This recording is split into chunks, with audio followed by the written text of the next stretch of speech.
So with that, I'd like to move us on. We're a little tiny bit behind, but I think we're doing okay. To introduce my colleague and friend, Tony Hale. I've known Tony for a really long time, local to his area. I actually knew him before I got this job. So happy to have the pleasure to introduce Tony from Greater Philadelphia to share another incredible ALS hero. Take it away, Tony. Thank you, Jill. I am really proud and happy to talk about one of my friends who are really showing what it means to live with ALS, as Larry was just saying. It's a true privilege for me to introduce all of you to Lura and Peter Sawyer from Pennsylvania.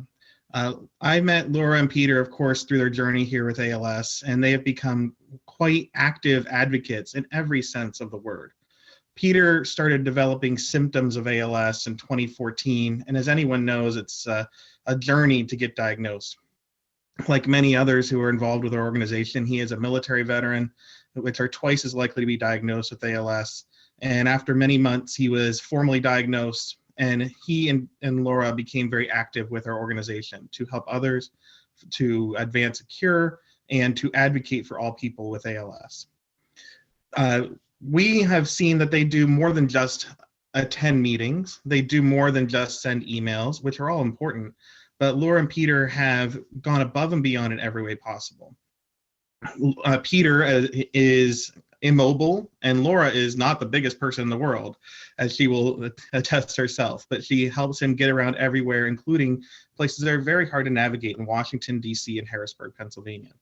I met them in Harrisburg as they advocated with state legislators for increased funding for ALS care services, where they not only told their story, but thankfully made people cry, which we always appreciate when they can get an emotional reaction from people. As many of you know, a wheelchair is very hard to navigate anywhere, but it was especially hard to navigate in the elevators and halls of power. And they would stay in the hallway and make sure that people could see them and learn from them, meeting with committee chairs, lawmakers, to let them know that their story was important and that if they're struggling and can make it here, imagine who couldn't be here today. They've met with the Speaker of the House, Brian Cutler, who's brought them to the House floor in Harrisburg, and they continued their advocacy throughout COVID. Even when Peter was sick and had to go to the hospital, and Laura had to continue to be his advocate going to the hospital just when we didn't know anything about the COVID pandemic, and she stood by him in every way she could, and thankfully he's safe at home. They participated in advocacy, meeting with Congresswoman Madeline Dean and getting her support for Act for ALS, and through the virtual advocacy, making sure that lawmakers could see what it was like being inside a home. But of course, they're more than advocates as we see from everyone else. They have created a special Hope Garden at Hershey Medical Center, working with other patients and families for a garden where everyone can feel welcome. And they've brought in not just patients, but family members, advocates, volunteers, sponsors to come and see this place of peace where people can come and be comforted and grow friendships. And Laura and Peter have created a whole community through Hershey Medical Center where they have become heroes to many, not just for Peter's military story, but for what they're doing for each other. And I'm especially proud that Laura has looked at Peter and what she's done and has decided to become a caregiver herself beyond Peter. She is going into social work and she's pursuing a new career for what she wants to do after this ALS journey, to help others along their way and make sure that she can be a force for peace and a hero to many others. We're so grateful that Laura and Peter are part of our chapter and part of our lives, and we're here to fight with them and for them, just as Peter fought for us in the military. We know that they will be tireless advocates in every sense of the word, and it's up to us to continue to match their effort, which is very hard to match. So I'm pleased and proud to introduce our heroes, Laura and Peter Sawyer from Pennsylvania. Thank you, Tony. I just have a little bit to say. We wanted to say that we are grateful for this award and would like to thank everybody that is involved, especially everybody at the Hershey, the Greater Philadelphia chapter. I would stand up and do anything for any of them there that ever needed help with anything. And it's truly an honor for us to have been considered for this award. After spending 6 years living with ALS, almost 7 now, we advocate so that one day somebody may be able to not live with ALS and be imprisoned in their own body for, well, as long as he has and as longer for many others.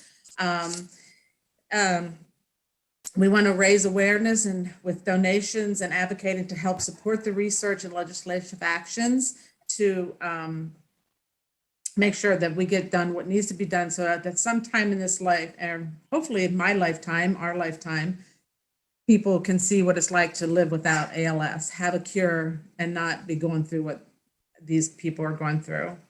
As Tony said, I also am, yes, at the age that I'm at, decided I wanted to be a social worker when I grow up. And I really want to focus on caregivers and making sure that they have the support they need and can get the rest and relaxation that they need while they're doing things, and make sure they have everything they need at their house to take care of their loved one like I do. So with that, I wanted to say again, thank you so much for recognizing our efforts. We really appreciate it.